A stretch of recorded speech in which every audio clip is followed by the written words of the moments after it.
Greetings Mavericks and new viewers.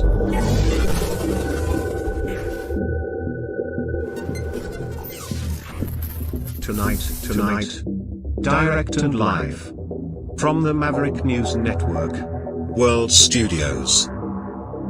This is Maverick News with Rick Walker.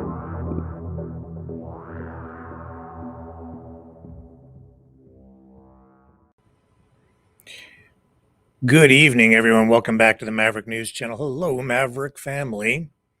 Trump is in free fall. He has chickened out on some tariffs. He continues to sow economic chaos with his chaotic economic policies. He is facing cracks in the MAGA base as Marjorie Taylor Greene escalates her attacks on him, questioning whether he is truly still America first. And the Epstein scandal continues to plague him in new and escalating ways. Plus, the crypto market crashes. The stock market suffered severe losses today again. The economy is in a state of chaos, not just in the United States, but in Canada and around the world because of Donald Trump. We have all that. Plus,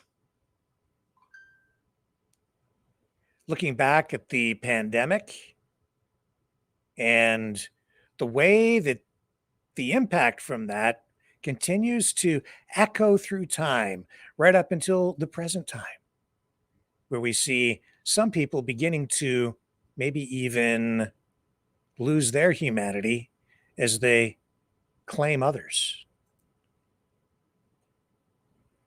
through a process of dehumanization. Oh, and David Icke. We'll have him tonight too. Not in person, but I have something that should resonate with you from him when we come back on the other side of this. The information war is raging. Truth without integrity is worth nothing. Maverick News. Because those who have power and those who seek it must be held accountable. The world is watching. Join our family of truth seekers. Donate today and add your voice to the chorus of Maverick Knights. Donate at maverickdonations.com. Truth. Integrity. It's the Maverick way.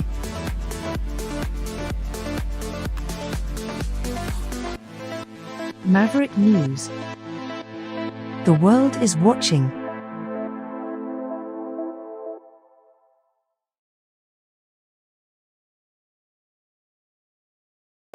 Brightleaf Innovations is excited to offer our newest investment opportunity, the Turn Easy Bed Storage Solution. Turns with a touch, spins all the way around. Every little thing you need is easy to be found. No more clutter, no more mess on the floor. Just spin it, reach it, you don't search anymore. Turn Easy Bed, spin your world around. Storage made simple, the best you found. Shelves your way, keep the mess away. Charge it, store it, night or day.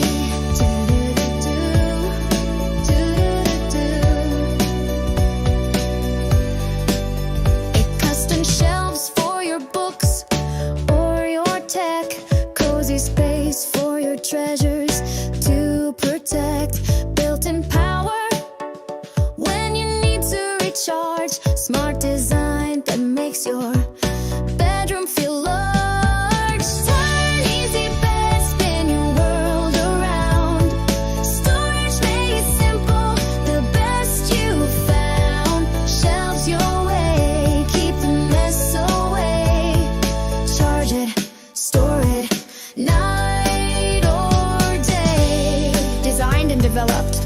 Brightleaf Innovations, proudly Canadian and patent pending in North America. Turn Easy Bed transforms how you live.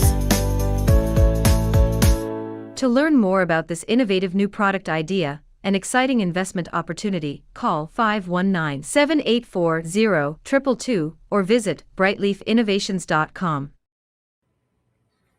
Let's start with economic chaos. It will lead us into everything else we need to talk about tonight. We're seeing serious swings in prices, especially in stocks and crypto. Wall Street and the crypto world both took a hit today amid jittery trading as fading hopes for a Federal Reserve rate cut in December sparked a risk-off mood. Bitcoin plunged below $96,000. This is U.S. funds, briefly dipping to 95.5. Where is it right now? Let's just take a quick look. Bitcoin, USD. Okay, so it has recovered to just over 95,000 US. Now, to put this in perspective, it was just a short time ago, earlier this month. We'll go to the 1 month chart where we had it up as high as, well, it was up in the 120,000 in that zone. Yeah, 123. Like $124,000 back early October. Began to decline. We get into November, and we've dipped down. It was holding just above 100,000. Now it has plunged down to 95, 136 is where we're at right now.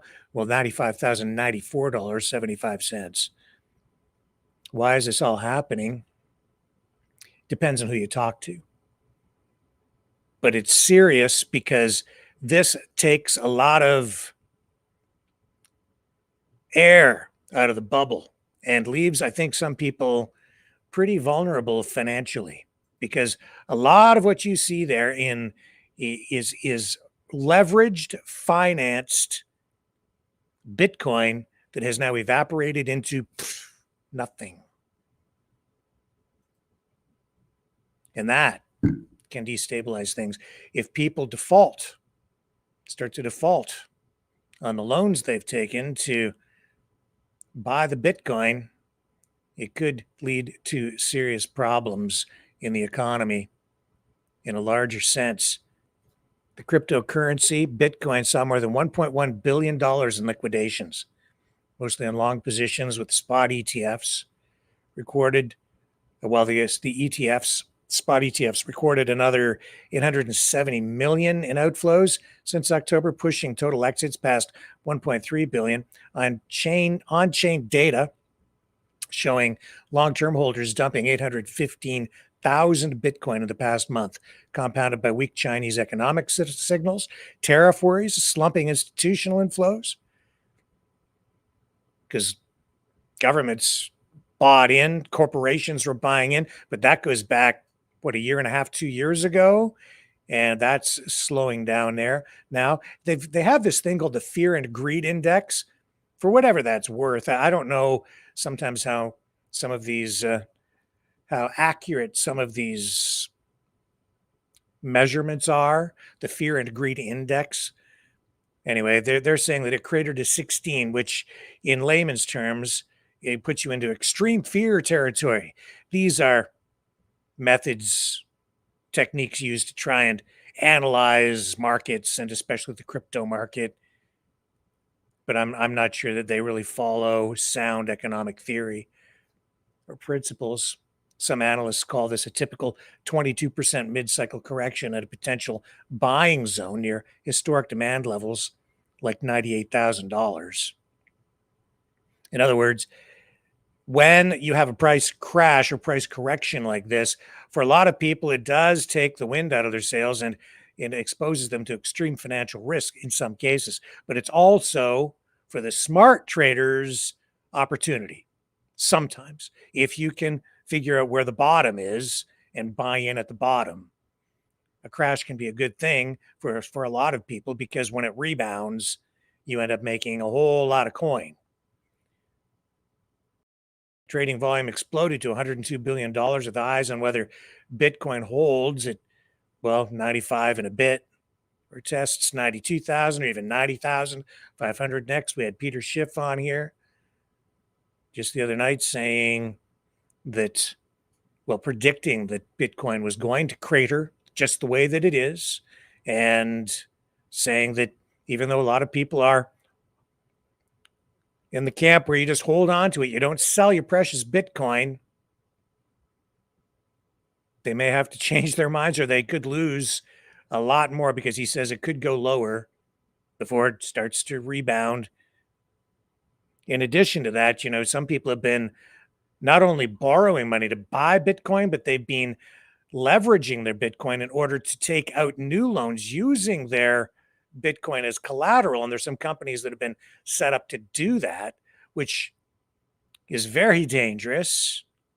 So they've taken out loans against the value of their Bitcoin. Then they've gone and they've purchased big ticket items in some cases, like new vehicles. And if the Bitcoin crashes, as we are seeing right now, then they lose the value of the Bitcoin, which provides the equity against which the loans were taken. This could leave some people in really, really vulnerable positions. And on the stock side, the S&P 500 started with a 1.3% drop, wiped it out mid-session, then meandered before ending down 0.2%, roughly 13 points at 67.37. The NASDAQ eked out a 0.1% gain, while the Dow shed 0.8%, or about 380 points, after flirting with a 700-point plunge. Critics continue sounding alarms over frothy valuations, especially in AI darlings like NVIDIA, up more than 40% this year and doubled in four of the last 5 years. After April's surge left prices looking stretched, yet the S&P 500 remains just 2% shy of its record from last month. That being said, it's been an up and down roller coaster ride, and you can see that there is a bubble here, especially in AI stocks. Can you see another .com bubble bursting? Beyond tech, Walmart slipped 0.1% on news that CEO Doug McMillon will retire in January, a surprise after a early 3.6% tumble. And McMillon steered the retailer's tech transformation, helping them to adopt new technologies. So having him leave is creating a little bit of chaos. All eyes now swing to NVIDIA's summer earnings report, as Wall Street's most valuable stock at over $4.5 trillion. A miss can amplify sell-off, given its outsized sway on the S&P 500. Solid profit growth could counter bubble fears, while broader relief might come from falling rates, which would make bonds less competitive and lift stock appeal. But right now, it's looking very shaky. And as a result of that, we're also seeing Donald Trump chicken out tonight on some tariffs. He's seeing what's going on with the markets. And of course, he'll never admit that his policies have anything to do with anything negative. There could be a nuclear war, and he'd spin it up as the best nuclear war ever. Well, even a market correction gets spun up as something positive. But tonight, he has bent the knee to pressure over inflation, which I have been also saying right here on this program, that these tariffs of Donald Trump's are hurting not only other countries, but the United States and consumers in the United States, average, regular, everyday people who are now facing higher prices. So today, he signed an executive order to exempt a wide range of food imports, including beef, tomatoes, coffee, bananas, from sweeping tariffs, which he imposed earlier this year on nearly every country. The order is part of a major push by Trump and his top officials to address America's or Americans' growing concerns about rising grocery prices. So these new exemptions take effect retroactively at midnight Thursday. And they do mark a sharp turnaround, 180-degree shift in position from Taco Man, who has continued to insist that import duties are not fueling inflation. But here we go. Here you are. You can see it happening. And he's getting pushback from the people. And this also comes on the heel of that string of victories for Democrats in state and local elections in Virginia, New Jersey, and the one that really has him upset, New York City, where we have a new mayor who is diametrically in opposition politically to Trump and MAGA. They say he's a communist. Whatever he is definitely on the left. Mr. Mamdani. Now, refunds because of these tariffs, which are being retroactively disabled, will have to be, they'll have to figure out that, like, there's more chaos. First you collect it, then you give it back. You have to refund it, but it won't help the people who purchased goods that were affected, through which prices were affected because of tariffs, that were paid for by the companies that imported those goods. The people that purchased, or the companies that purchased those goods, won't get refunds, not likely, certainly not directly from the government. All of this followed framework trade deals announced yesterday that will eliminate tariffs on these foods and other imported items from Argentina, Ecuador, Guatemala, El Salvador.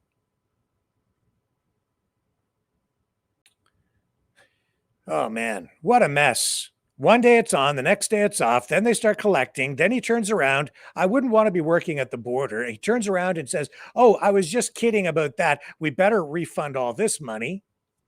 Better retroactively cancel these tariffs on these goods. Could you imagine working at the border where you're trying to figure out from one day to the next when a truck rolls through with a shipment of bananas or something, and you have to figure out what the duty is to charge?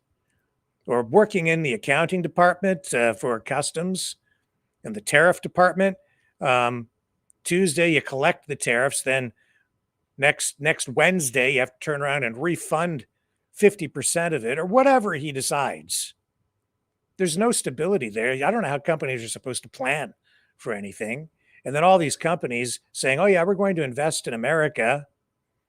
We have these, I think, letters of intent, but I don't know if it's actually going to result in real investments in the United States in the long run.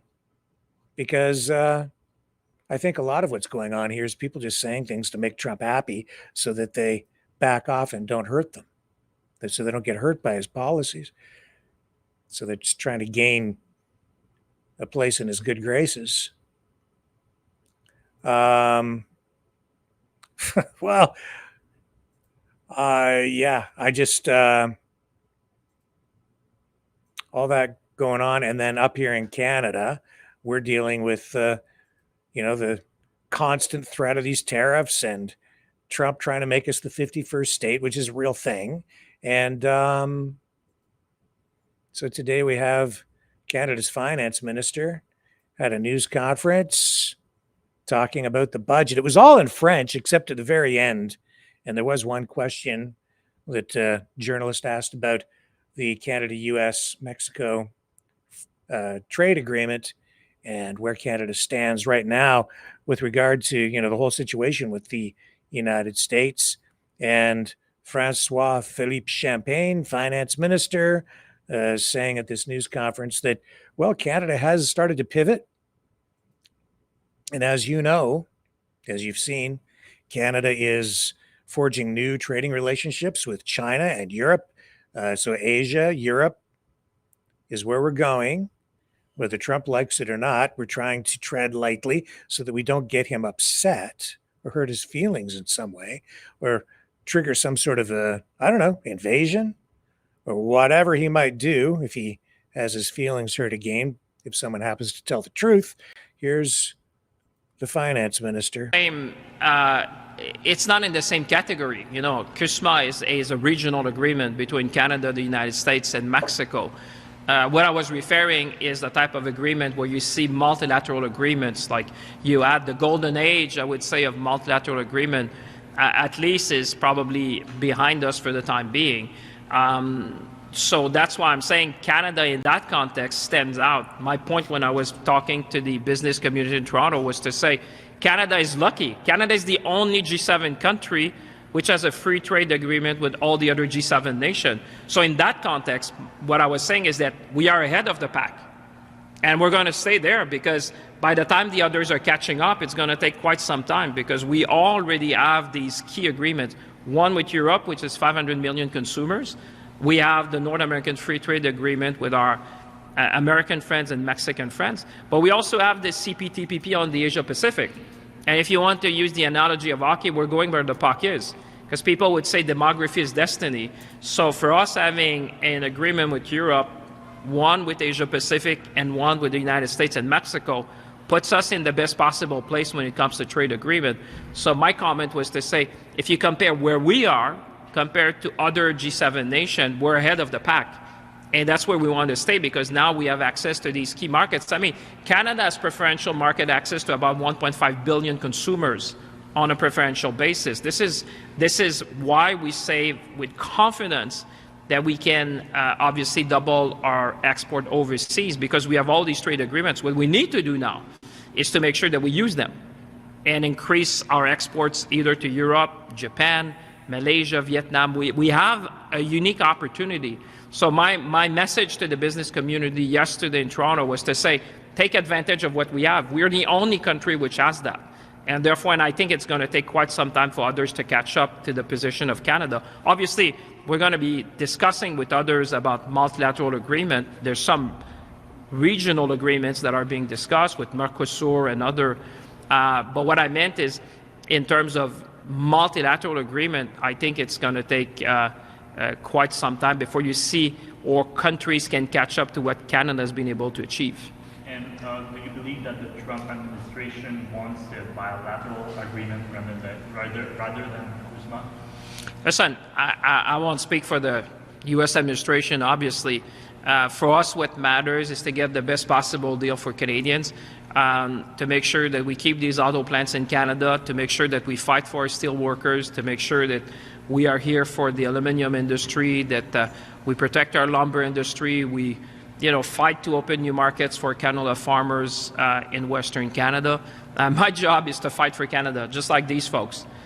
They put their name, they put their uniform, and they go defend our sovereignty. My job is to go and fight for with the Prime Minister and colleagues, fight for the best possible deal for Canada, expand our markets, build our resilience. But I think Canadians have to understand that this is a time where we need to move from reliance to resilience, remove the uncertainty to move to prosperity, and build Canada strong. With one Canadian economy becoming our own best customer, we can give ourselves far more than anyone can ever take away from us as a nation. So that's why I'm very confident, and I've been saying to Canadians across the nation, we're going to be fine. We're going to be fine. And, when you spend a day with these men and women in uniform, you understand that Canada is going to be strong, Canada is going to succeed, and Canada has everything that we need to build a very strong nation. And he had to get that slogan in there. We can give ourselves far more than anyone can take away. The liberal talking point, the slogan, it was in there. Keep saying it over and over again so that it sticks in people's minds. But there is some truth to all of that, of course. And he's talking about those auto plants, and Trump wants those. That's what the tariffs are largely designed to do against Canada. Put that pressure on Canada, put the tariffs in place to make anything produced in this country too expensive for consumers in the United States to purchase. So you force the companies, is the theory, to move to the United States, move production to the United States, because you can only lower your wages and increase your efficiency so much in order to compensate for tariffs. That being said, Trump's shooting himself in the foot. Why? Because of this 10,000 jobs, which could come to Canada as a result of fighter jet production, Gripen. Swedish defense company confirmed they're in talks to possibly produce made in Canada jets that would result in thousands of new Canadian jobs. Saab, right here, talking about it. And yeah, we've been talking about it here on the program, haven't we? Yes, we have, for a while. And those 10,000 jobs would create spin-off jobs and fuel the economy. U.S. policy is forcing second look at F-35 deal. Look, this is the Toronto Sun, one of many outlets reporting on this tonight. We've already talked about it. We talked about it with Mike McCarrick. We've been highlighting it as part of our coverage of economic or stories involving the economy. U.S. policy is forcing second look at F-35 deal. Well, Canada has committed to purchasing 16 F-35s from Lockheed Martin with options to purchase 72 more.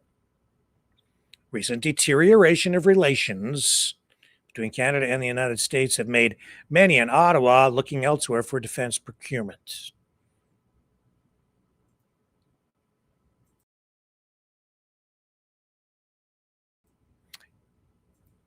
And I've said that is what Canada should do. That hurts. That inflicts pain back on the U.S. right where it counts the most, the military-industrial complex. Canada saying thanks, but no thanks. We'll pass on the rest of the F-35s. We'll take that contract with Saab. We'll build the Gripen. We'll have a mixed Air Force. Some F-35s, the ones that we've committed to purchasing for sure, will fulfill that end of the bargain, live up to that.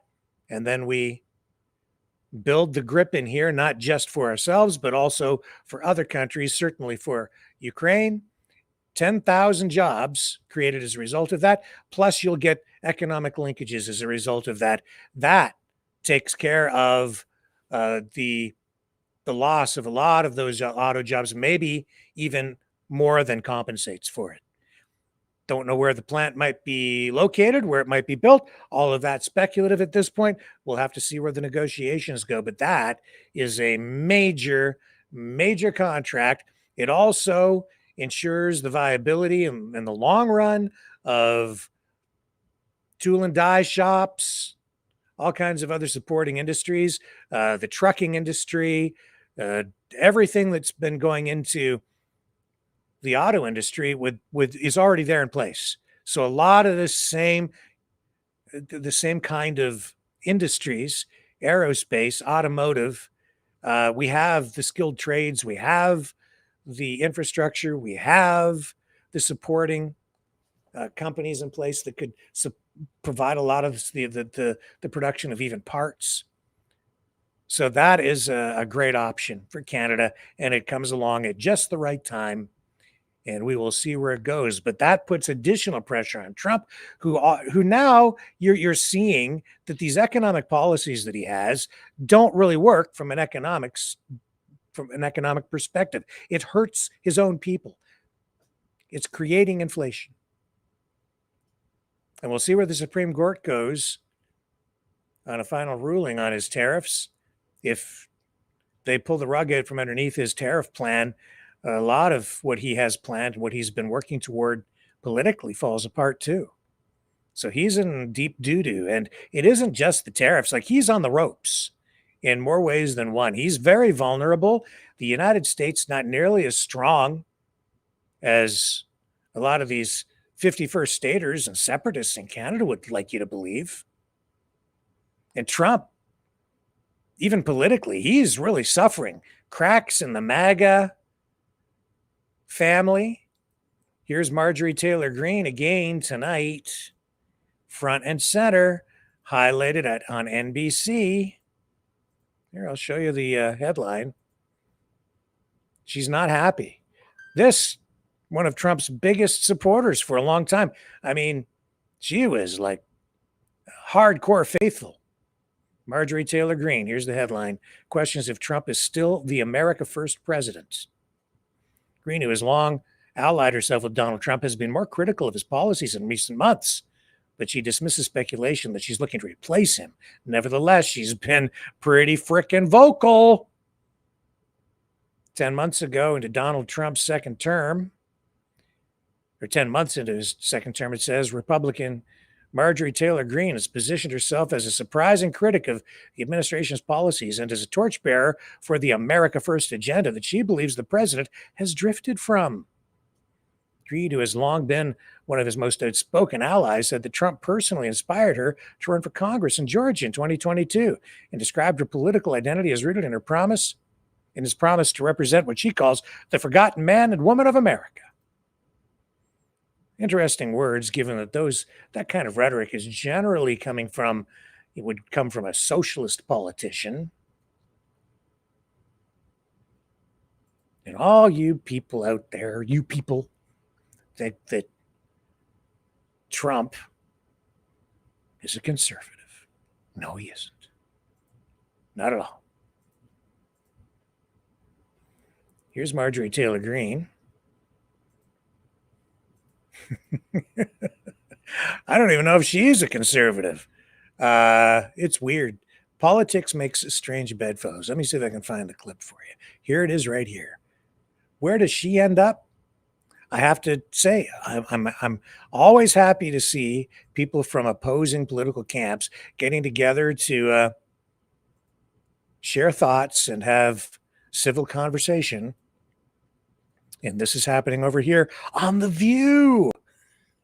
The View, Marjorie Taylor Greene. I think there's a lot of paid social media influencers. And I found it very interesting that they were the MAGA accounts, but they're all paid. And they. Wait a minute. Paid? Independent social media accounts on the MAGAs? Come on. What have I been talking about here? Ostrich Farm? What have I been talking about? Oh, and even during the election, paid social media influencers. Oh, and you thought that they were independent, that they weren't mainstream media. No, they're worse. They're political operatives, bought and paid for.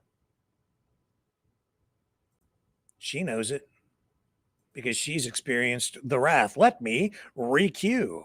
I think there's a lot of paid social media influencers. And I found it very interesting that they were the MAGA accounts, but they're all paid. And they all attacked me when I announced I was coming to join you ladies on The View. And I think that's very weak and pathetic. But when I talk about weak Republican men, I'm pretty much talking oftentimes about the leadership in the House and the Senate.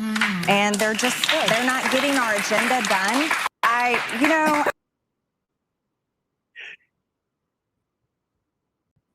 Yeah, there are a lot of paid social media influencers in Canada too. Oh, and some of those Canadian social media influencers, some of them have moved to the United States and they still continue to vlog on every day and talk about Canada and use phrases like, we the people. We the people. We the people. Well, that doesn't sound very Canuckistanian to me. That sounds very American. Here's Trump talking about Marjorie Taylor Greene, who's become something of a political thorn in his side. I don't know what happened to Marjorie. She's a nice woman, but I don't know what happened. She's lost her way, I think. But I have to view the presidency as a worldwide situation, not locally. I mean, we could have a world that's on fire where wars come to our shores very easily if you had a bad president. we had a horrible president, and we ended up with Russia, Ukraine, and we ended up with other disasters too. Don't forget, I put out 8 wars, 9 to come. I think I'll get the other one taken care of, but I put out 8 wars. And look at the damage that Russia, Ukraine has done to us as a country. I mean, we spent $350 billion. We're not spending any money anymore. Now they pay us through NATO. You know, I got NATO to go from 2% to 5%. Well, that's very important. When you're president, you really sort of have to watch over the world because you're going to be dragged into it. Otherwise, you're going to be dragged into a world war. I think if I weren't president, first of all, that war would have never happened if I was president. And if I weren't president, that war could have led to World War III. It won't. It's not going to anymore. But when I first got in, I said, wow, this situation could lead to World War III. And I got NATO together. I got everybody together. But with all of that, I passed a great, big, beautiful bill, which is the biggest tax cuts in the history of our country. So when somebody like Marjorie Taylor Greene, who's now catering to the other side, I don't know what, I guess she's, got some kind of an act going, but I'm surprised at her. But when somebody like Marjorie goes over and starts making statements like that, it shows she doesn't know. I don't devote a lot of my time. He's gonna be devoting more time to it. He has been devoting more time to it because the cracks in the MAGA base, they are growing because some of his policies are just so freaking scary and counterproductive and self-destructive. And I have to wonder whose side he's on sometimes.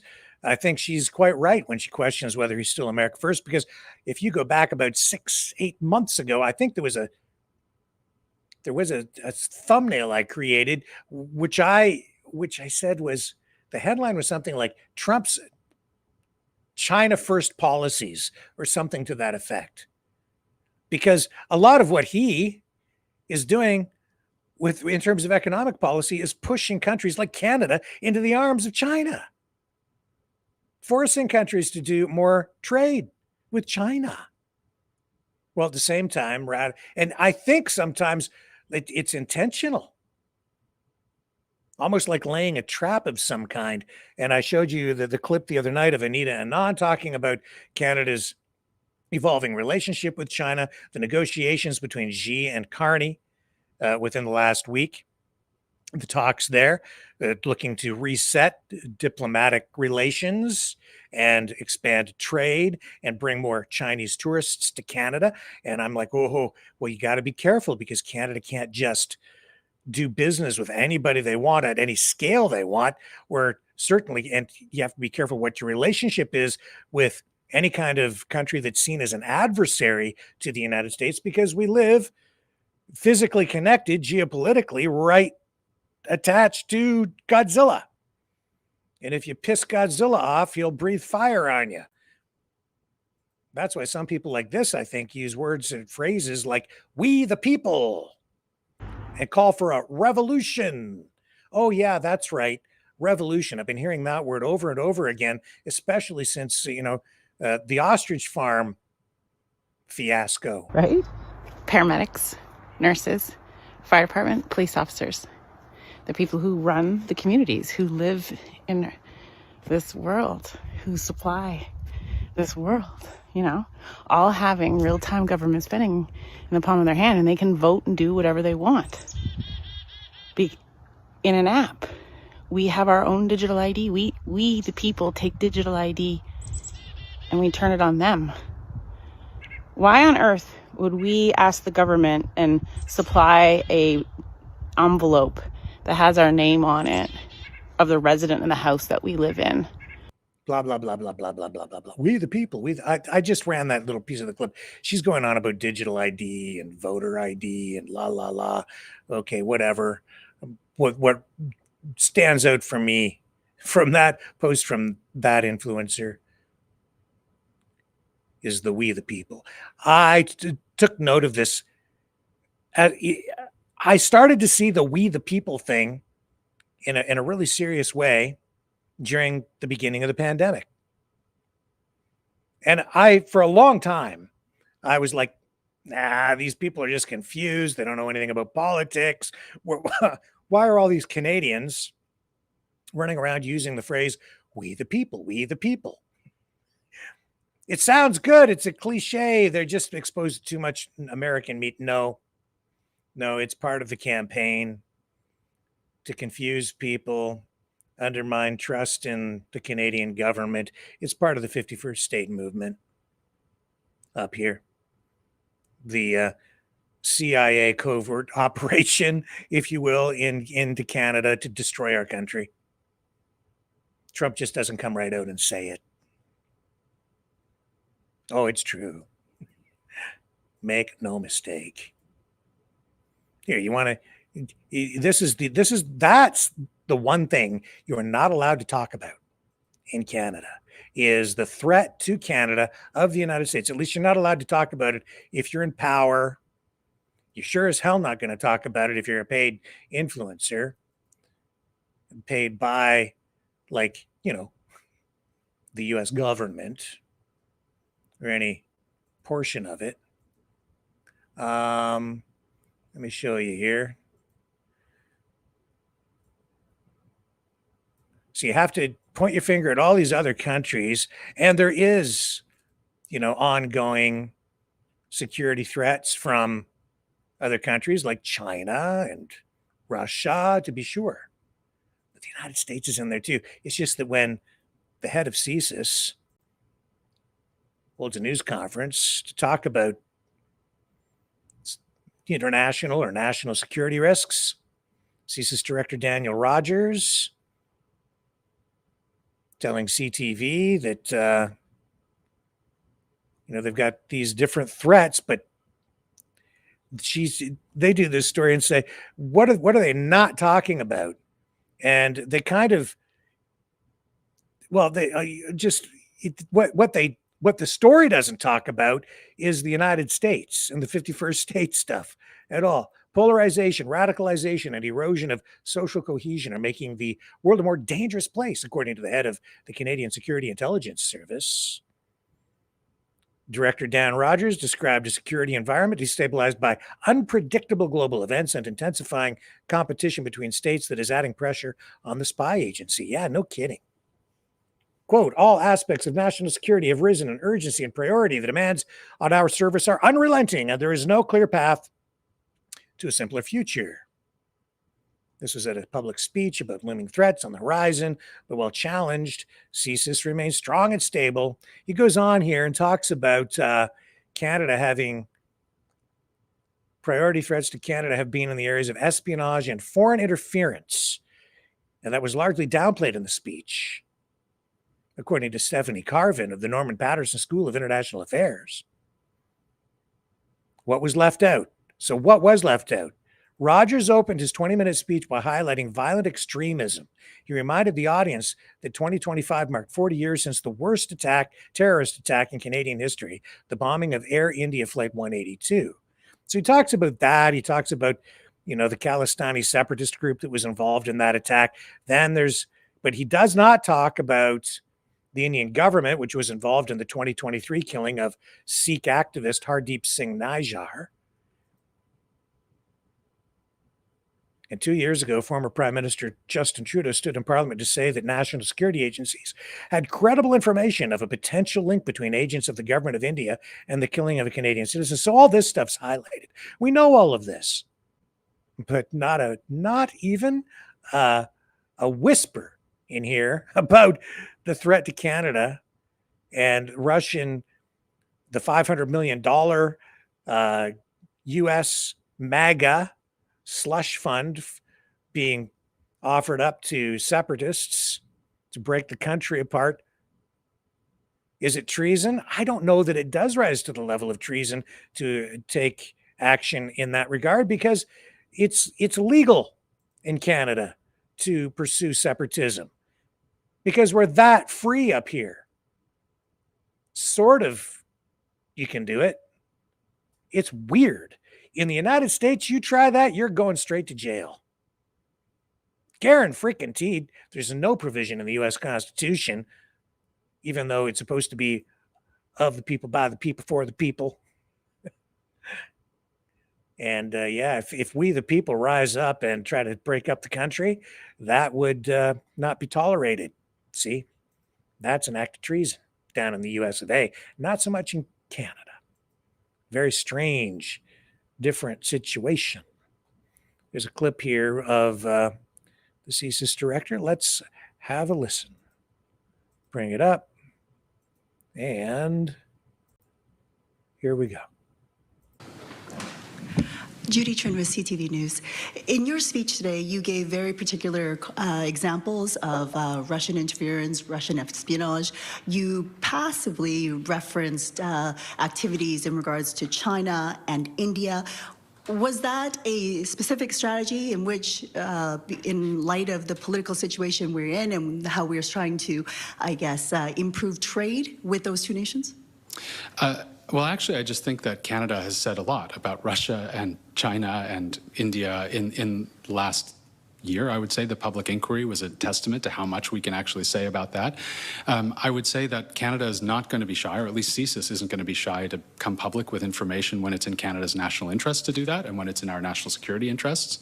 But today I gave examples that were new and things that Canadians hadn't heard before.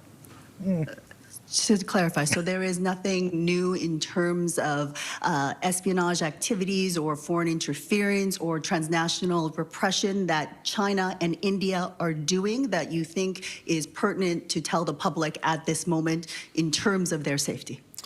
Yeah, well, what I would say is on any given day, CSIS is monitoring and collecting intelligence and preventing any number of threats. We can't speak about the majority of those publicly. What I would say is when it is in Canada's national interest and when we need to speak publicly about them to help assure Canada's national security, we will do that. But it won't happen all the time.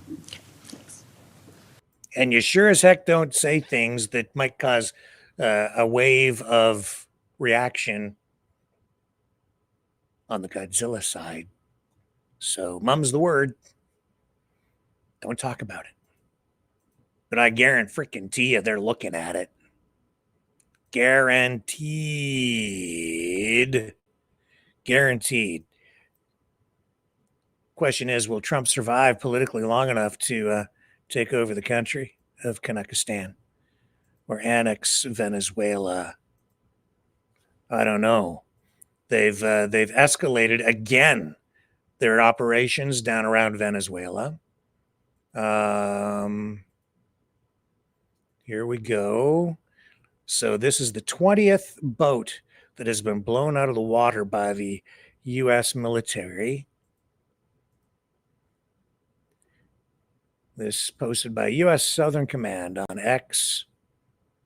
The caption reads, on November 10th, at the direction of Secretary of War Pete Hegseth, Joint Task Force Southern Spear. That's the new name for this escalated operation now. Conducted a lethal kinetic strike on a vessel operated by a designated terrorist organization. So proclaimed by the President of the United States and the Secretary of War. Intelligence confirmed that the vessel was involved in illicit narcotic smuggling. Okay, show me the evidence. Transiting along a known narco trafficking route and carrying narcotics. No sympathy for drug lords or drug traffickers, but nevertheless, how you enforce laws is important. 4 male narco terrorists aboard the vessel were killed. Capital punishment on the high seas. The vessel was trafficking narcotics in the Caribbean Sea and was struck in international waters. Oh, okay. So just do as you will. All right.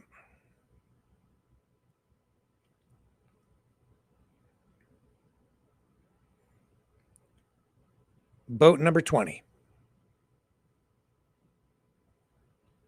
I don't know who the people on that boat were, but I guess we'll just have to take the government's word for it. Trust us. That's what I keep hearing. It's all under control. We know what we're doing. We've confirmed it. 100%. 150%. For sure. It's okay. Don't worry about it. but look at the great things we're doing and don't pay any attention whatsoever to this and those Epstein files and those emails that just came out this week. Family of prominent Jeffrey Epstein accuser Virginia Roberts Giuffre tonight speaking publicly for the first time since the release of never-before-seen Epstein emails. We have mixed bag of emotions right now. How reckless it is of the administration and the White House to unredact our sister's name. Giuffre's name was initially redacted in one email released by Democrats, but later identified by Republicans. In the message, Epstein claims Giuffre spent hours at his house with Donald Trump. Did Virginia ever discuss with you this idea that she spent hours with Donald Trump at any point?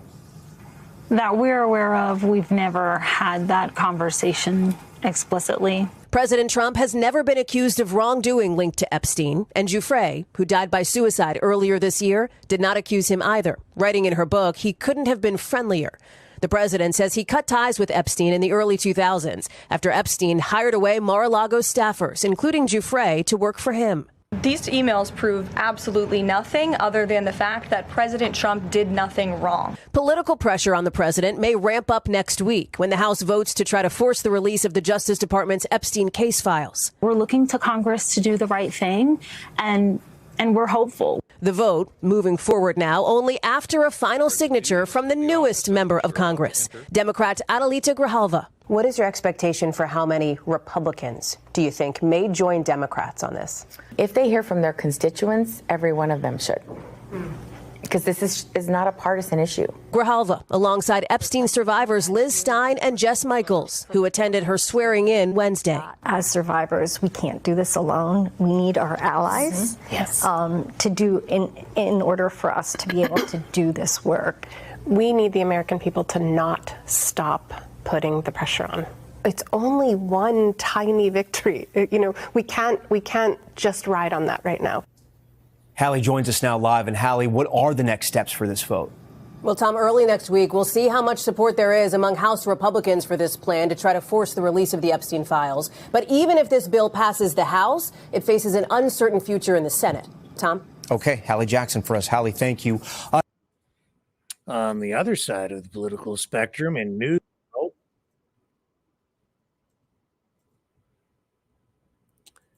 you're getting pushback from Trump himself over on Truth Social, where he's turned to Fox News and one of his closest allies in the news biz, Jesse Waters,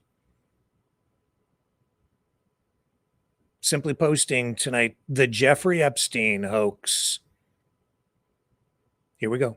Democrats want you to forget all about the Democrats want you to forget all about the shutdown shellacking. So they're launching a smear campaign disguised as a bombshell, the Jeffrey Epstein emails. Congress is dumping thousands of documents, and Democrats are using them to frame Trump. But we've been combing through them and can't find anything nailing Trump. Even Axios says the emails contained no real smoking gun. The files do show Epstein's deep ties to liberals, like anti-Trump author Michael Wolff. He colluded with Epstein on how to blackmail Trump. Wolff told Epstein in 2015, if you should let him hang himself. If he says he hasn't been on the plane or to the House, then that gives you a valuable PR and political currency. Why is Wolff giving a pedophile PR advice and coaching him to take down the president? That wasn't the only writer Epstein colluded with. A New York Times reporter gave Epstein a heads up that a former cop was investigating him for a book. That reporter was pushed out of the company after they found he asked Epstein for a $30,000 donation. Larry Summers, who worked for Bill Clinton and Obama, was also pen pals with Epstein. He was asking him for tips on women. Who goes to Jeffrey Epstein for dating advice? Epstein didn't just have ties to the Democrats and the media. He had foreign connections. Before Trump met Putin in 2018, Epstein was pitching himself to the Kremlin, saying he could give Russia insight on Trump, which is weird because If the Kremlin was controlling Trump like the Democrats accused him, why did they need insight? He wasn't just any old rich American. He was well connected to top players all over the world, from Israel to Saudi Arabia. And it wasn't a secret. Epstein went to Clinton's White House 17 times. And Slick Willie was a frequent flyer on the so-called Lolita Express. Clinton and Epstein seemed like pals. But when it comes to Trump, Jeffrey had TDS. I have met some very bad people, none as bad as Trump. Not one decent cell in his body. Trump should wear that like a badge of honor. The slimiest guy in the world hating you is a good thing. Epstein even admitted Trump, quote, never got a massage. The same author Epstein colluded with even said this. Epstein believed that it was Trump who first informed the police about what was going on at Epstein's house. And from that point on, they were nothing but bitter enemies. So Trump dropped a dime on Epstein, but Democrats say they're best buds? And that Biden and Obama's DOJ had proof Trump was compromised, but waited 3 elections to keep it a secret? They arrested Trump over bookkeeping and want us to believe they had real dirt and didn't use it. The Epstein files were in existence and free to have been opened during the Biden administration. You were there for 4 years. How come you didn't open it as a Democratic Party then? What am I missing? Ghislaine Maxwell said Trump did nothing wrong. So have Epstein's victims and Epstein's lawyer. And none of these emails implicate Trump. So we're back to square one. Congress is playing games, holding fake votes to drop more files. But that's not going to happen because it's up to a judge, and they won't release grand jury testimony. This is now looking more and more like a ploy to divide Republicans and smear the president. For a party that claims to care about affordability, they sure waste a lot of time on old emails. Primetime wants to get to the bottom of the Epstein saga more than anybody. We've been covering the story for years. But the story isn't about Trump. It's about foreign intelligence, blackmail, and cover-ups. Christopher Rufo is a senior fellow at the Manhattan Institute and host of the Rufo and Lomez podcast. All right, Chris, what does your gut tell you about what's going on here? Look, I mean, Jeffrey Epstein is an increasingly and enormously powerful man, even in death. He is like a human hand grenade, and both sides, both camps, keep trying to toss him onto the other side and hoping that it explodes. But again and again, the evidence suggests that while Trump did know Epstein, he did party with Epstein on occasion, he wasn't involved in any of Epstein's crimes. And in fact, when he figured out what was going on, he banned Epstein from his Mar-a-Lago club and resort. And so the president, I think, had successfully established boundaries, and the Dems are just trying to agitate against him and trying to use whatever bits and pieces from these documents to get the president. But look, the president has been through a lot. He's been indicted. He's been arrested. He's been mugshotted. He's been shot through the ear. A couple of misrepresented snippets from these emails is not going to result in much. How do you think the Republican Party is handling the Epstein situation? I think the Republican Party, in part, has taken the bait, and there's this scrambling about the various bills and the court hearings. It's so convoluted, it's given the Democrats an opportunity to demagogue against it. But I think overall, the best policy is one of transparency. The more documents can be revealed, the maximum amount the courts can let loose to the public, I think that's better. And I think the evidence should, wherever it falls, it falls. The evidence thus far suggests that Trump had no involvement in the Epstein crimes. But I think certainly some very powerful people from all political persuasions and business and politics and academia and science are trying to keep these documents out of the public eye because, look, some very powerful and very well-known people were doing some very naughty things. Yep, that's what it appears to be, too. All right, Chris, great work. Thank you so much. No question that some very powerful people were doing some very naughty things. You know, that really is sort of the bottom line, right? You have really, really rich people living lives of, I hate to use the word because it sounds like it comes from the left, but it is a life of privilege. And when I say privilege, I mean with great wealth comes great privilege.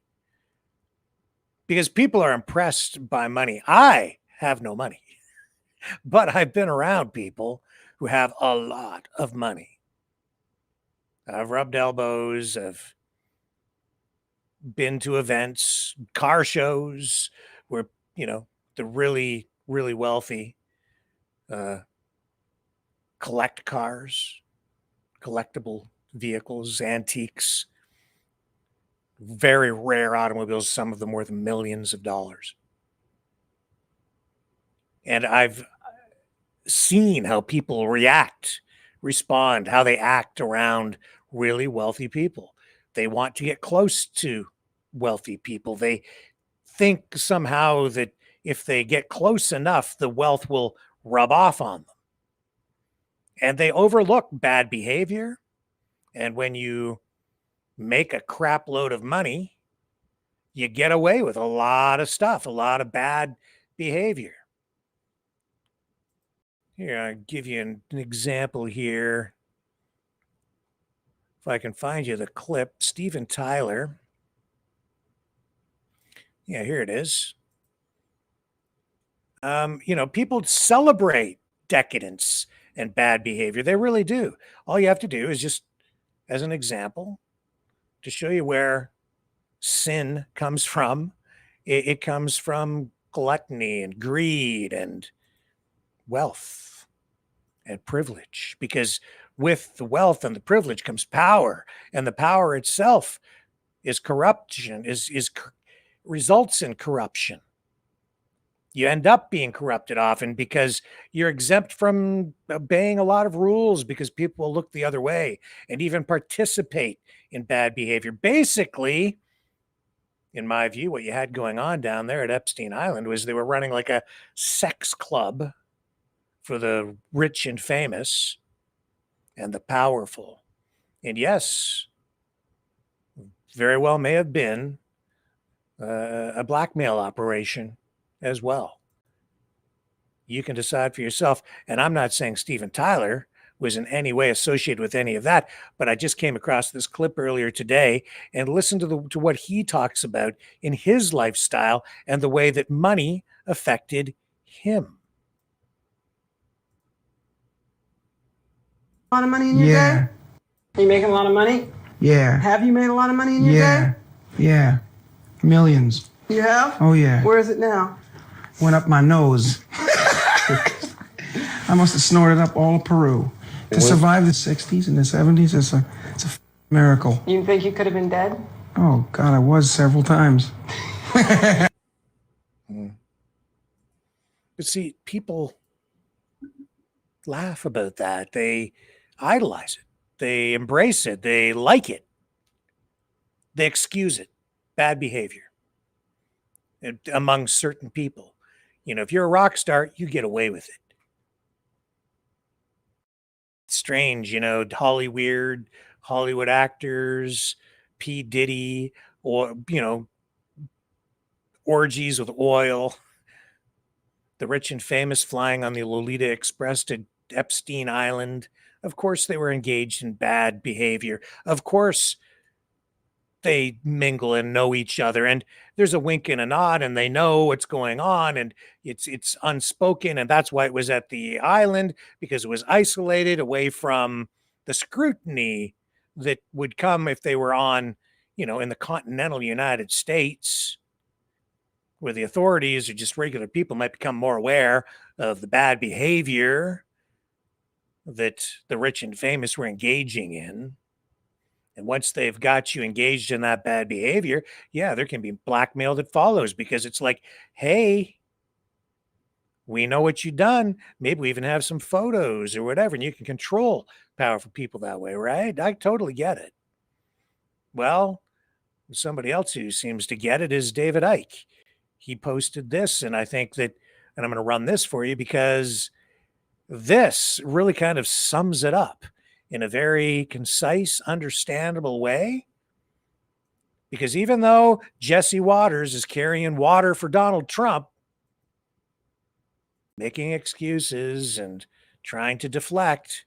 The reality is those emails, those new emails, definitely revealed some, shall we say, inconsistencies in what Trump has been saying and the story he has been telling with regard to Jeffrey Epstein, in particular about being in Epstein's house. Start off, because I know you're really into the whole Trump thing. What's been coming out and where is this meant to lead to? Yeah, in terms of Epstein, what we've got is some emails that have been released by Democrats, which have Epstein talking about Trump knowing about the girls. And it also indicates that Trump was at Epstein's house in Florida for many hours with a victim, Virginia Giuffre. What she has said over the years is that she never had any problem with Trump in terms of abuse, etc. So immediately those of the left are saying this is proof that Trump's basically a pedophile and all that stuff. And on the right, oh no, he did nothing wrong. Well, from the evidence that's come out, you on the left can't say he's a pedophile. What you can do massively is connect him to Epstein as a best buddy of Epstein for a long time, and the pictures support it. You can also be pretty bloody sure, to say the least, that he knew what was going on and did nothing. But on the right, in the same way, you can't say he wasn't involved at all and he never was involved in any of this stuff, because we don't know, and you don't know, and you don't know. So I don't think these are bombshell emails yet.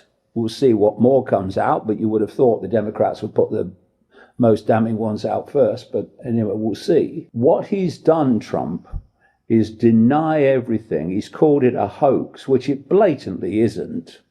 Democrat conspiracy. Yeah, and it's gone from I'll reveal the Epstein files and his son Donald Trump Jr. We must release the Epstein files, all before his father came to power, and then suddenly anything but, and it's a hoax and it's all made up by the Democrats. And I can see more and more revelations coming. And, you know, just to finish the point, you know, when you are being pressured by your own base, your own MAGA base, to release the files, and you've issued a $10 billion lawsuit against the Wall Street Journal for publishing the story about a Trump message to Epstein in the Epstein's 50th birthday file put together by Ghislaine Maxwell. Well, suddenly, you know, Ghislaine Maxwell becomes a serious point of reference, because she knows where the bodies are buried and thus is devastating or supportive of you, depending which way she decides to go. And then to dispatch your own, for a long time, personal lawyer, Todd Blanche, to Maxwell's prison in Florida.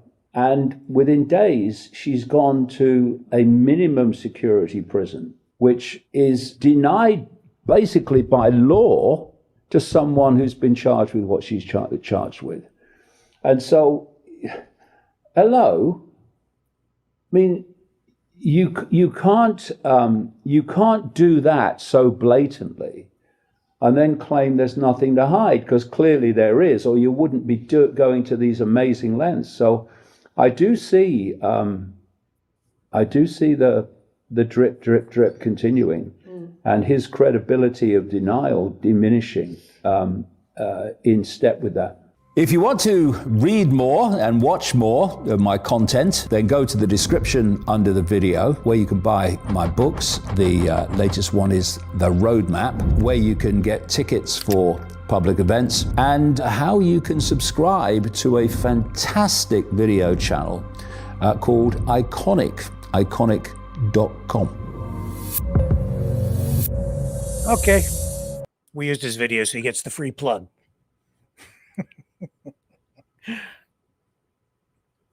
All I can say is it just shows that Trump's in trouble.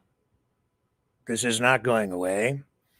My guess is those emails, not the strongest or most damning of the content that the Democrats have a hold of at this point. I think it will be a drip, drip, drip. And there will be much more damaging information to come.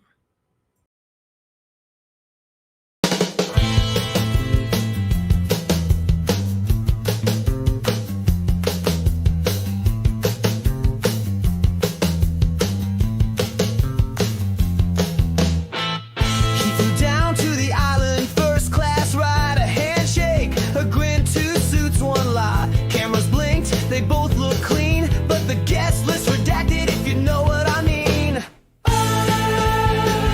No files exist. Just a little twist, nothing to see here. Move along, folks, the truth's in the vault with the dirty jokes. No names released. Justice deceased to protect the victims. And Donald Trump, shh, don't say the name, you'll get dumped.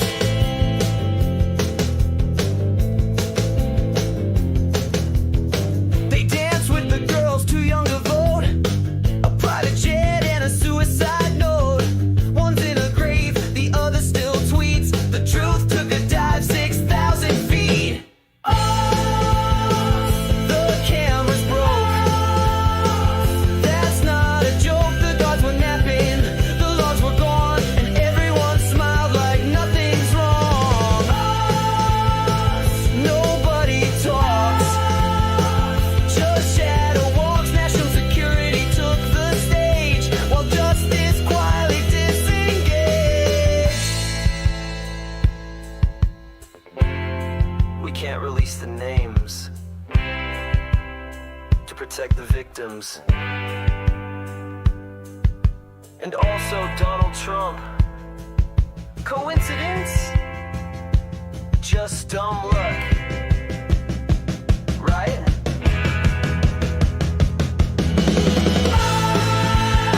Another sealed file. That crocodile smile. We did our best, says the DOJ, while the truth just fades away.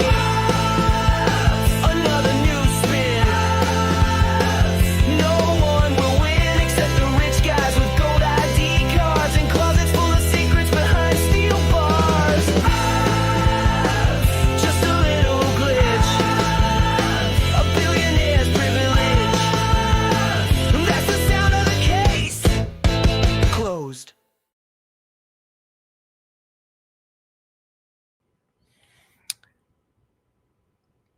See what happens. You know, I know that everything has changed, especially politically since the pandemic. And, you know, we talked about, well, we ran that clip of the woman influencer there saying, you know, we the people, seeing that in custom paint jobs on transport trucks and people talking, using those phrases, American references to, you know, the U.S. Constitution, Declaration of Independence. You just American influence in everything. Sovereign citizenry. Everything's just ramped up. Because during the pandemic, people were so upset being locked down, the mandates, the masks, all of it. The death. Engaged emotionally. Me too. That's why I'm sitting in this chair.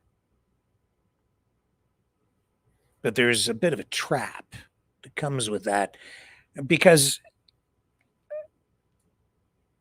you tend to become polarized yourself. You gravitate to one side or the other when you become emotional, me included. I didn't realize, even myself, how much I had been affected by everything that happened, and I didn't realize how I was pushing away some information and leaving myself completely open and vulnerable to other information. And I think what has saved me from becoming completely immersed in the abyss is just my lifelong exposure to and training in media, because I began to recognize lies, spin, propaganda versus actual balanced reporting. And that raised warning flags for me. And so I began to question all sides more, not accepting what I was seeing online as much as I was. And it's important to do that, especially right now, because I'm seeing some people who I think were independent at one time now becoming very biased and acting like they are paid operatives because I think they are. Marjorie Taylor Greene talking about it tonight. I've been talking about it, especially in reference to that silly ostrich farm. But it goes beyond that. It's been going on for quite a while, and they are recruiting more and more people, more and more influencers, the different political powers out there, bringing them online so that the online influencers are online with their agendas. But there's a danger in all of this too, because I'm also seeing the anger, the frustration, manifesting it in ways that echo history, even from like Nazi Germany. And I hate to say that, but it's true. But not just Nazi Germany, communist countries, dictatorships, the same techniques, the same rhetoric, kind of rhetoric. Comedian Jim Brewer, I've been watching him since the pandemic, and he's very unapologetic about what he has been saying, and I've liked a lot of what he has put out. Some of it very funny, but funny because it's so freaking true. So much of what he has produced. Brilliant, brilliant man. But he just did an interview recently with Glenn Beck. And some of what he says in here alarms me a little bit, because he seems to be just on the edge of being sucked into the abyss in some ways, or maybe even more disturbing. His rhetoric, I think, is pushing people to the edge where you might be sucked in to the abyss, becoming just like the people or the things that you're very opposed to. The thing that I took note of in this, that a lot of people I think otherwise are not, is the language that he's using here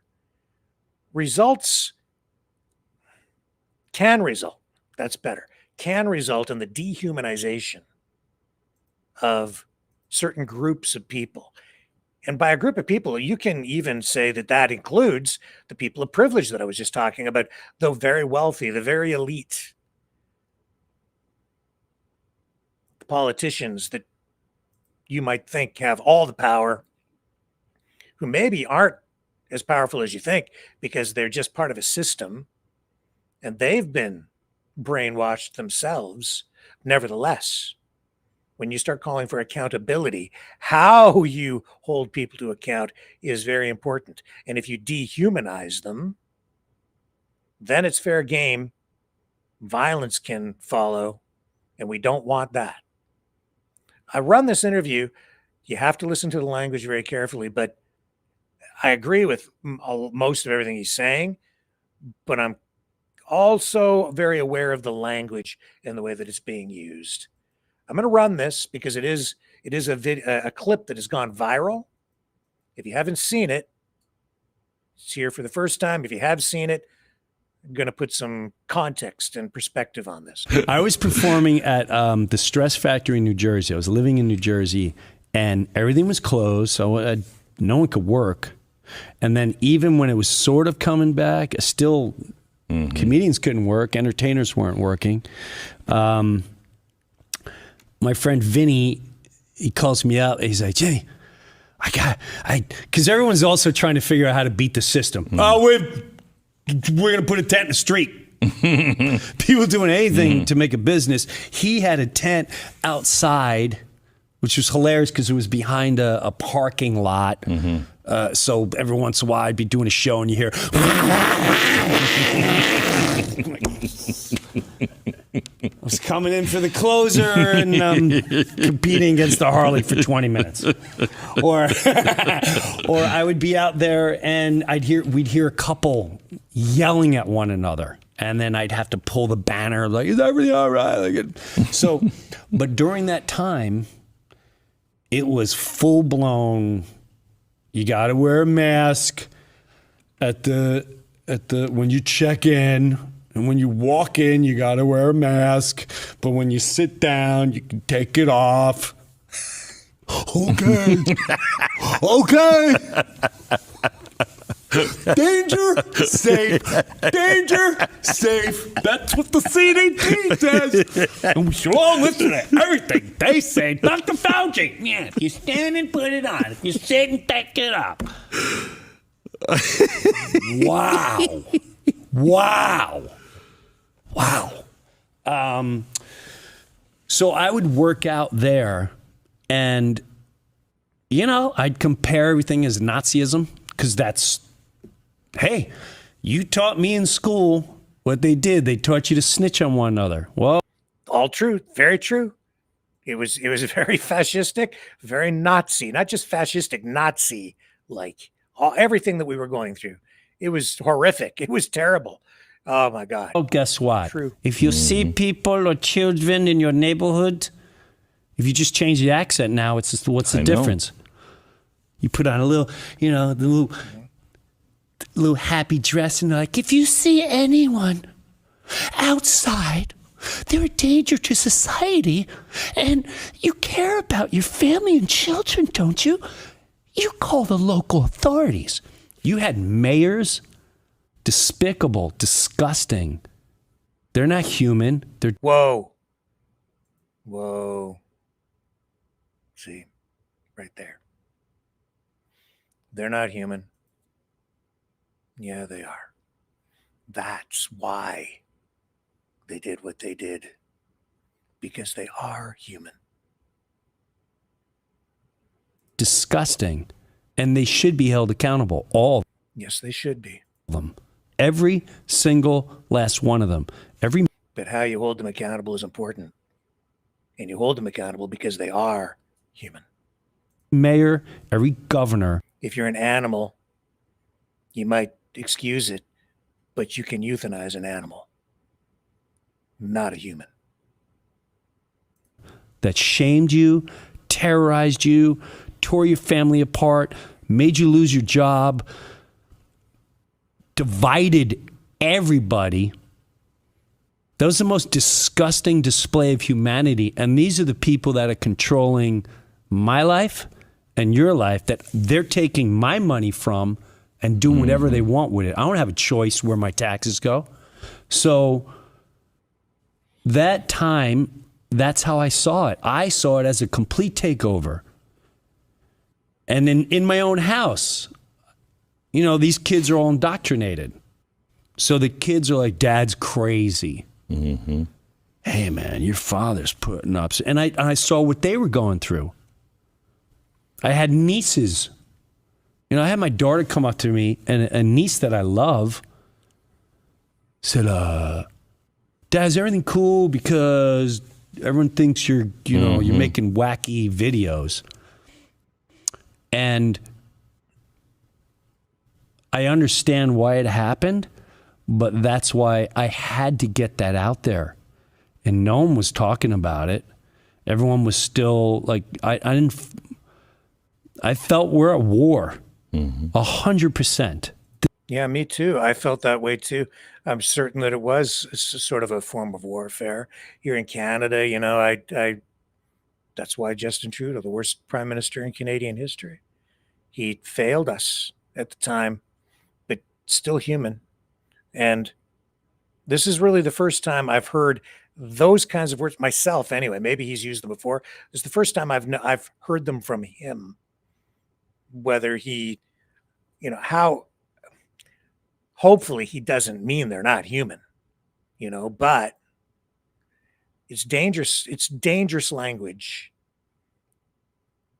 This is war, however you want to describe it. It's a war in your common sense. It's a war on the control of your life. It's the war on your spirituality. It's the war of your conscience and your mind. And it's not a game. It's real. And unfortunately, humanity doesn't believe that evil exists. And boy, does it exist. Does. And you'd be horrified when you realize where they're all located. And Take note of that. We're going to comment on that, where they're all located.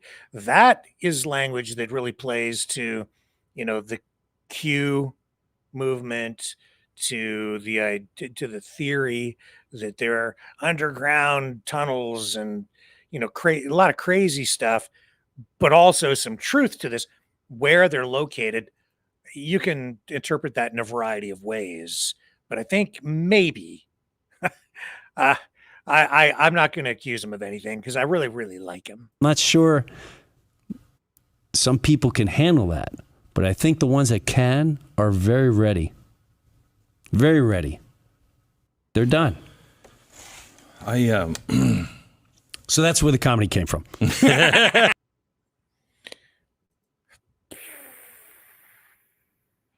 Where do you start with that? Well, everybody remembers him from his Saturday Night Live days. And of course, they know about his stand-up routines. He's increasingly leaned into, some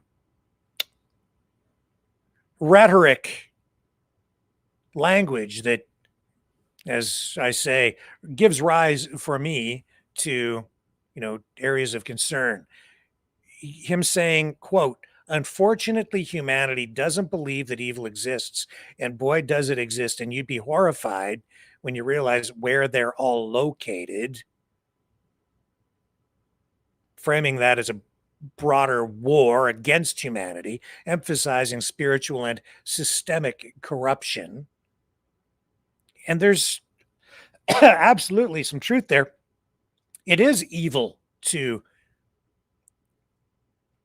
in my view, it is evil to exploit underage girls at a sex club for the rich and famous. It is horrific what some people out there do. Some of the rich, the powerful, the elite, whatever you might mean by that. Where are they located? I think, you have to keep your head in reality, and you need to keep a grasp on reality.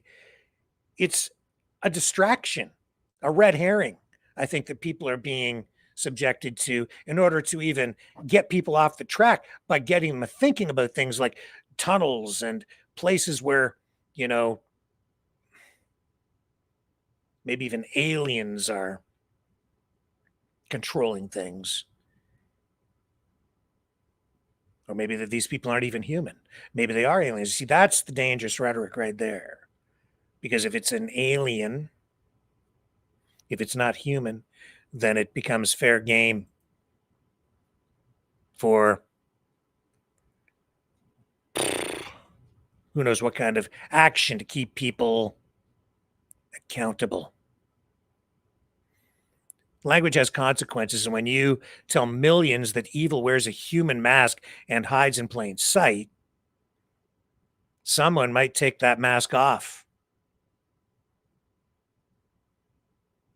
with a bullet. Even we've seen that in history where they target a president, or if you tell people that someone is as evil as Hitler, what would you do if you had an opportunity to stop Hitler? And this is a question that's been posed many times, billions of times. People have been asked, And of course, if you're going to hold somebody accountable, it becomes not just excusable for people to call for violence and use violence, maybe even capital punishment to hold people accountable. If you don't think of them as human, it's a slippery slope from not like us to not human to must be eliminated. Dehumanization. Many examples of that through history. Nazis doing it to the Jews, World War II, Hutu radio in Rwanda back in 1994, calling 800,000 people who were killed cockroaches. When I hear certain influencers online, even from the freedom side, calling certain politicians maggots, I get very worried about it. Look at the Serbian propaganda that depicted Bosniaks as aliens or Turks during the Yugoslav wars. Resulted in the execution of 8,000 men and boys. And it's not just Nazis, it's on the other side as well. Stalin's purges, enemies of the people. Who else uses that rhetoric today? Enemies of the people. The media, the mainstream media is the enemy of the people. We've heard that over and over again, never comfortable with it.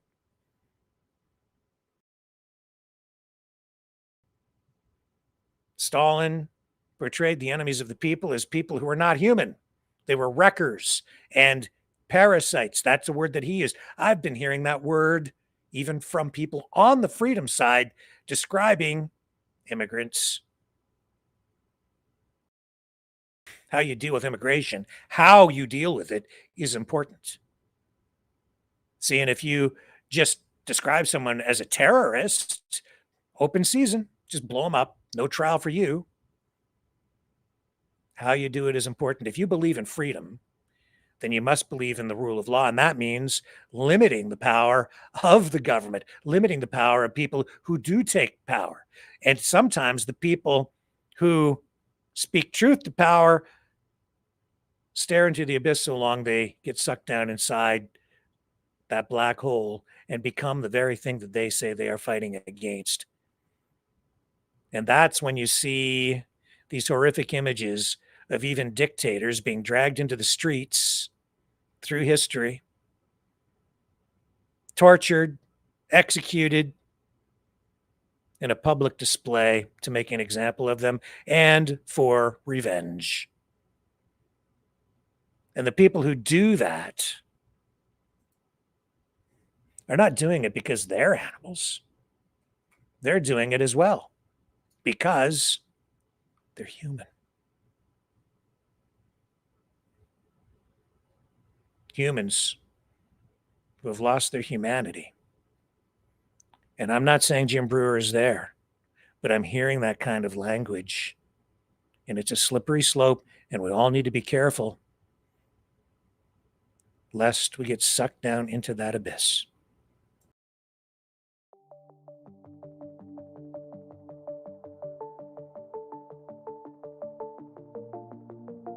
Greetings, brave Mavericks. Our quest for truth continues. We go beyond fake news. Together we expose propaganda. Together we pull others out of rabbit holes. We are maverick thinkers. We are all unique individuals. Defenders of individual rights and freedoms. Credible. Trusted. Grounded in reality. Maverick News. Maverick News. Defending free speech. Free speech. Donate at freedomreporters.com. Do it now. Tomorrow may be too late. Maverick News. The world is watching.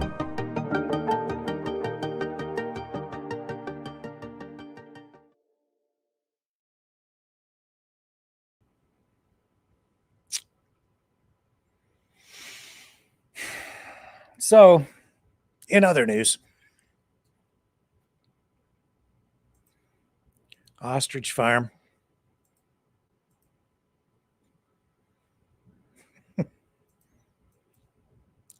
They're holding a vigil.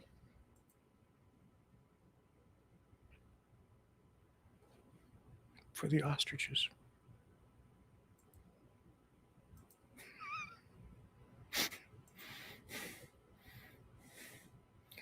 Oh, they are. They're watching videos. A vigil for the ostriches. Looking in deep to see the cracks and the crevices. Everything's looking like a dictatorship. They say work Handles. and you'll find your way, but the bills keep coming. Ain't much left to save. This old dirt road's been my whole damn life, but I'm plowing through pain just to stay alive. I'm a really small ass farmer looking for a life, not harder. Can't seem to find it.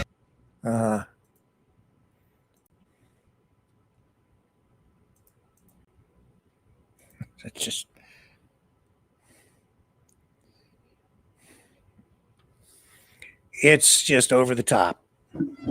When I was 6, I had a turtle die. I had a turtle. Fred. I think I named our freedom fish Fred too. I'm not very creative that way. I keep repeating the names.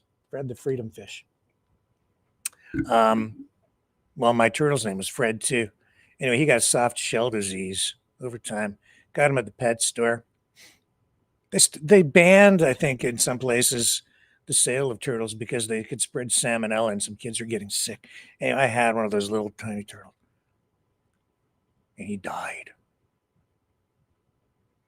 And I buried him. I had a funeral. It's just, I'm sorry, are you brainwashed enough yet?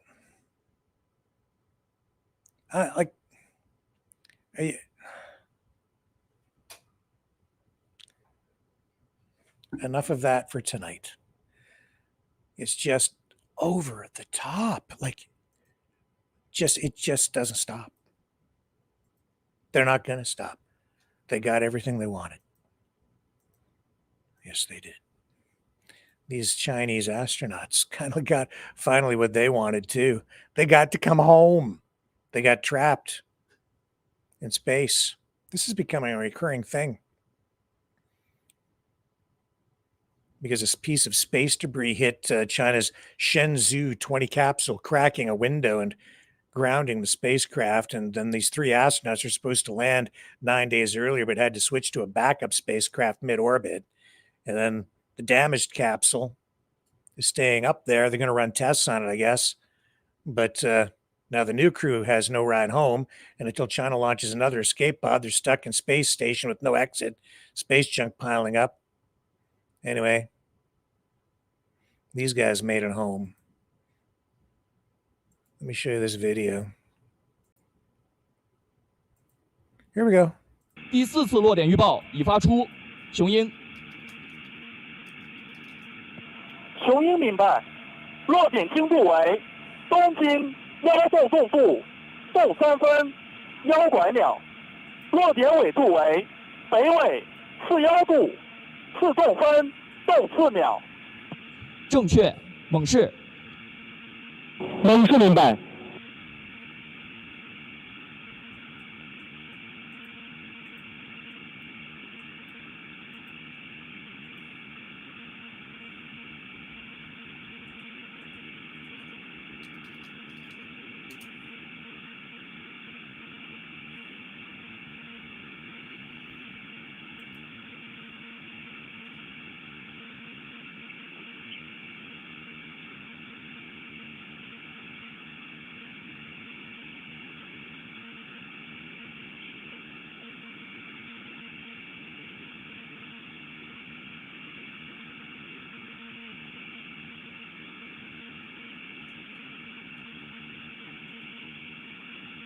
It's coming down.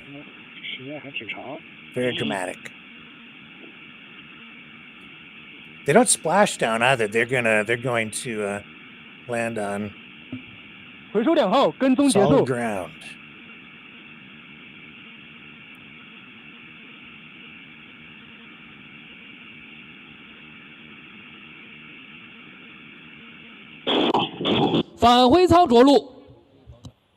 Wow, that's quite the impact, isn't it? 北京群英报告，直升机目视返回舱着陆，报告完毕。北京明白。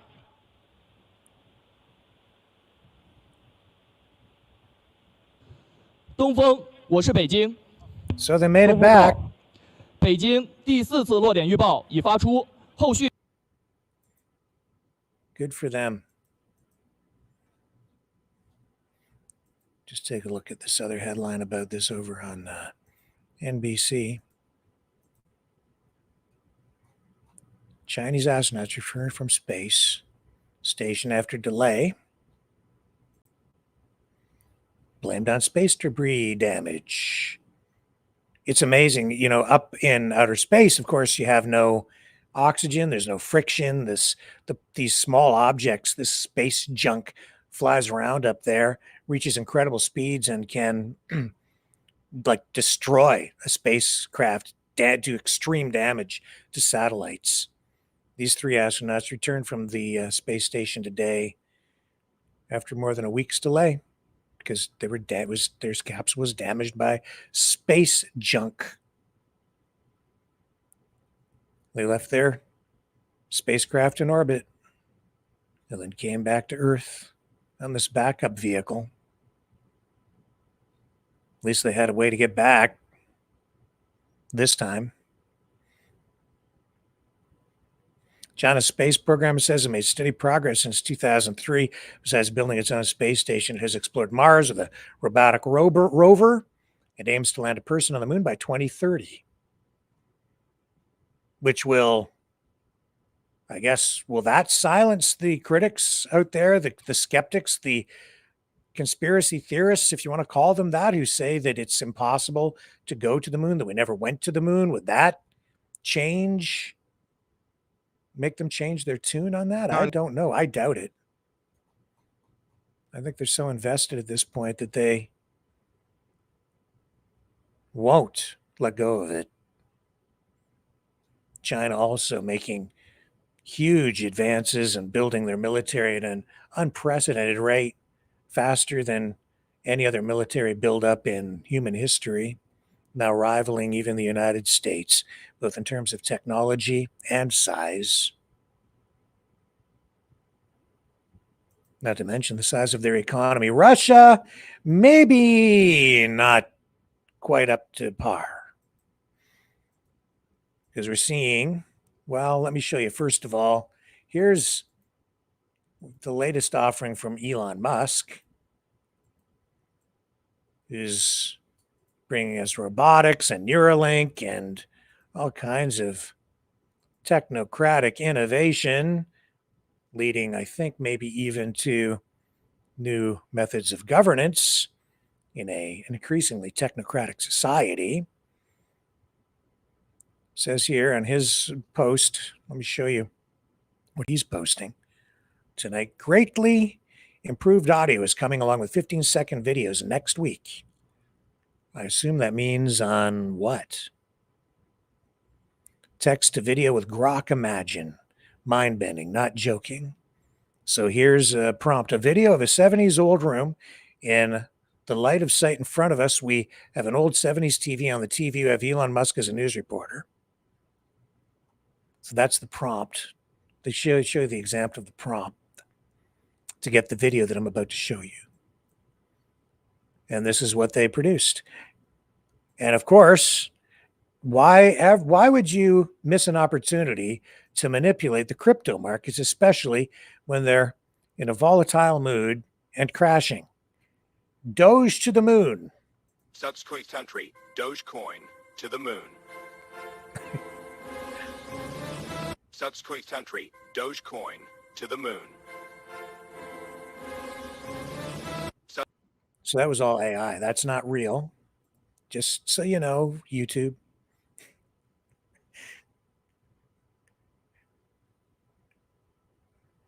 So he disarms you and then tries to get you to buy into the concept, the construct of Dogecoin, which is based on nothing. But he is a technocrat and he does possess a lot of power. You think that he's like purging the deep state? He is the deep state. He is the military industrial complex.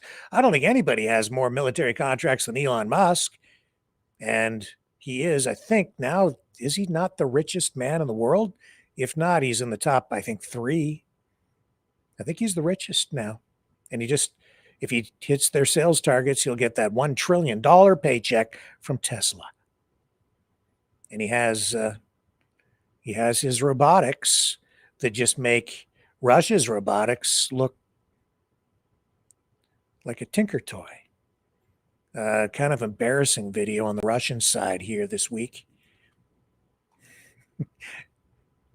This post from Colin Rugg saying, new Russia's first humanoid robot powered by artificial intelligence face plants while walking out to the Rocky theme song at a Moscow tech show. Event staff were seen rushing out with a black drape to shield the robot, which couldn't get up, from the audience. Organizers blame the fall on calibration and lighting issues. Says, despite our size, we believe our work is currently among the most advanced in Russia. I don't know if that says much in this area, and is quite comparable to leading international efforts, maybe. Although when you watch this video, you might think otherwise. The company Idol, AIDOL, boasted in a statement. So they're boasting about this. Let's watch, and you can review for yourself. I'm going to turn the audio down just a little bit so we don't get a copyright strike.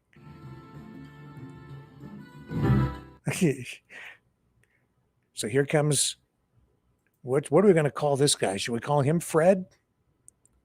Or I don't know. Let's call him Izzy, because he's dizzy.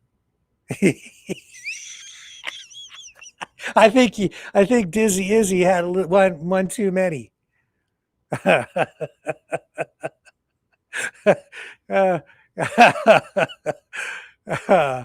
Oh man, that's how far advanced the Russian robotics program is. Here, one more time. You want another one there, Dizzy? You want one more? Sure. Fill her up. Hit me. Oh, man. Okay, enough. I don't mean to poke fun at the Russians. They have nukes, so please don't nuke us, okay? I would really appreciate it. And now, Isabel, we wrote this song, and this is not about you tonight, okay? But I really like the song, and it was never intended to get you upset, but I'm going to play it because it fits. It fits. And on the other side of this, we're going to come back with our tonight's Maverick Midnight Matinee feature, The Brain Eaters. Yeah, I was hoping actually to get our War of the Worlds presentation finished this week, but I've had other work come in, and I'm sorry, I just have not had the time to finish the post-production on it. But it's coming, and it should be very entertaining. And tonight's movie, The Brain Eaters from 1958, actually ties in to what our version of War of the Worlds will involve. So it's going to tie into that production. But before we get there, we have to pay tribute to Dizzy, our drunk little robot from Russia. I think maybe indulged in a little too much of the vodka. So stay with me. If you're watching on YouTube, we have to jump off YouTube. We will be running over on Rumble and all other social media platforms. So please join us over there tonight for tonight's Maverick Midnight Matinee feature presentation, The Brain Eaters. I'll catch you on the flip side. Take it away, Dizzy.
Oh, yeah.